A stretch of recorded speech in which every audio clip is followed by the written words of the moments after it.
बेनीपट्टी रेखा मुख्य पथ के धगजरी चौक के निकट तेज रफ्तार ऑटो और बाइक की टक्कर में एक युवक की मौत हो गई है। वहीं एक युवक जख्मी हो गया है, जिसका इलाज बेनीपट्टी अनुमंडल अस्पताल में चल रहा है। मृतक की पहचान धरहरा गांव के पुष्कर झा के पुत्र प्रत्युष झा के रूप में हुई है। वहीं जख्मी रैयाम थाना के मंजीत झा के पुत्र कनिष्क झा के रूप में हुई है। बताया जा रहा है कि अरेर थाना क्षेत्र के अतरौली गांव में मांगलिक कार्यक्रम में शामिल होने के लिए मेहमान आए हुए थे।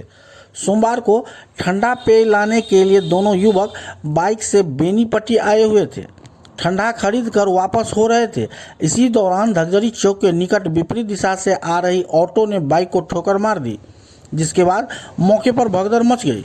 दोनों जख्मियों को तुरंत बेनीपट्टी अनुमंडलीय अस्पताल में भर्ती कराया गया, जहां जांच के उपरांत डॉक्टरों ने एक युवक को मृत घोषित कर दिया। उधर घटना की सूचना मिलते ही अरेर थाना पुलिस अस्पताल पहुंचकर शव को कब्जे में लेकर पोस्टमार्टम के लिए मधुबनी भेज दिया है। उधर इस घटना से अतरौली गांव में मातम पसरा हुआ है। घर में जहां मांगलिक गीत होना चाहिए, वहीं चीख पुकार मची हुई है।